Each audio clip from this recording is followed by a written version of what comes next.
Ako po ay isang Filipino. Paano ba masasabing isa kang tunay na Pilipino? Kapag ba sa Pilipinas ka ipinanganak? Kung dito ka lumaki? O kung dito ka nag-aral? Di mo na kailangang maalala ang pangalan ng grade school teacher mo. Di na rin natin kailangang mag-ungkatan ng past. Here's what you need to know kung sino ang isang Filipino citizen. Ayon sa Article 4, Section 1 ng ating 1987 Constitution, may tuturing na Filipino citizen ang mga sumusunod.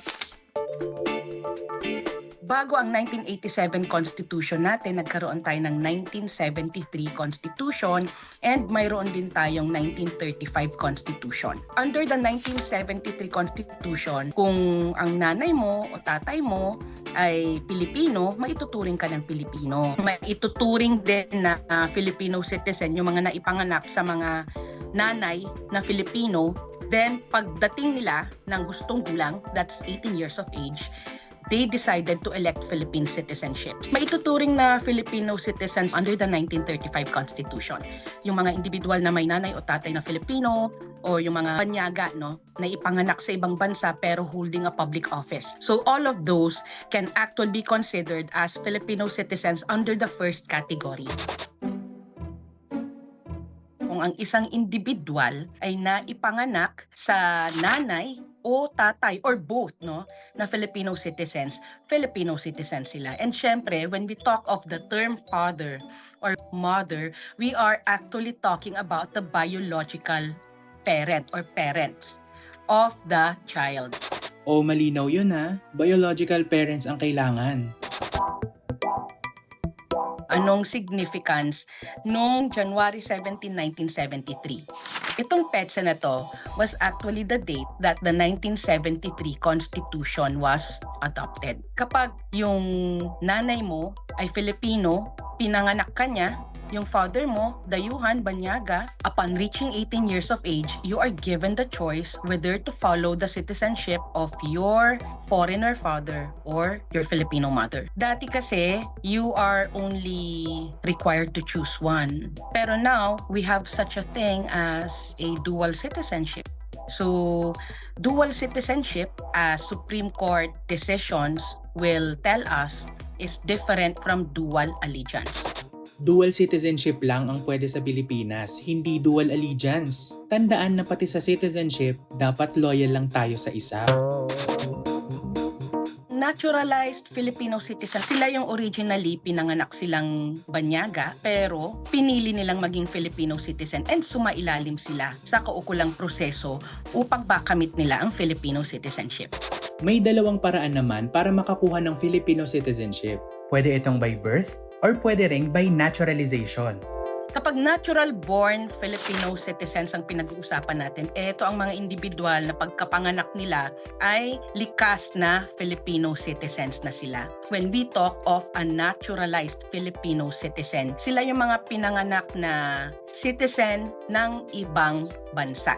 But by choice ay pinili nila na maging Filipino and pinili nila na sumailalim sa proseso ng naturalization na ipinapatupad natin dito sa ating bansa. Pero paano nga ba ma-achieve ang pagiging naturalized Filipino citizen?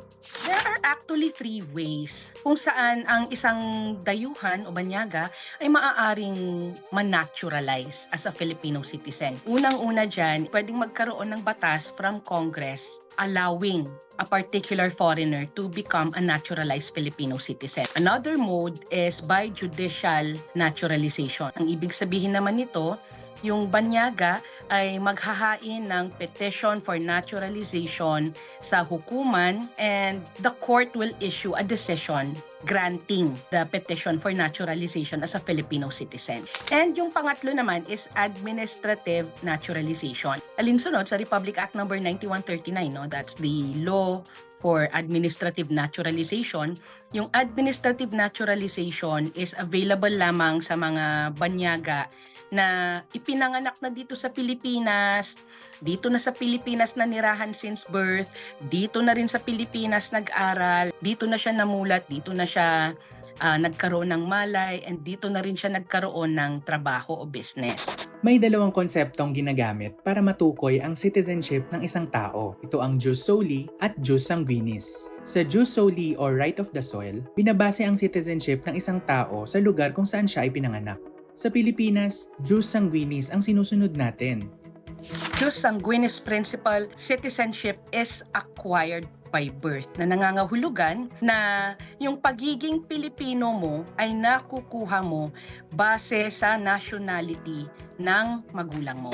Kaya pag citizenship ang pinag-uusapan, mahalaga ang birth certificate. Dito kasi natin makikita ang citizenship ng mga magulang ng isang tao na basehan sa pagtukoy ng kanyang citizenship. Sa civil registry system natin, kapag ang isang individual ay naipanganak, kinakailangan na yung pagkakapanganak niya ay maiparehistro sa loob ng 30 araw, counted from the actual date na naipanganak siya. Yan ang usual na proseso. Once na lumagpas sa 30-day mark, pwede mo lang maiparehistro yung pagkakapanganak through the process of late registration. May mga consequence ba kung sakaling magsinungaling ang aplikante at pekein ang kanyang mga dokumento? Para sa lumagda, gumawa ng sinumpaang salaysay na hindi naman katotohanan ang nakalahad doon. So perjury is one. Then pwede ring falsification. These are criminal cases. If the individual is found to be not a Filipino citizen, that individual may lose the status of a Filipino citizen, privileges that are only reserved for Filipino citizens, the right to vote and be elected to a public office, the right to own lands in the Philippines, the right to exercise a profession. Now we know kung paano hindi mare-revoke ang ating Filipino citizen card. Tandaan, kahit di na natin maalala ang ating childhood, ang mahalaga, opisyal at rehistrado ng tama ang ating pagkakakilanlan.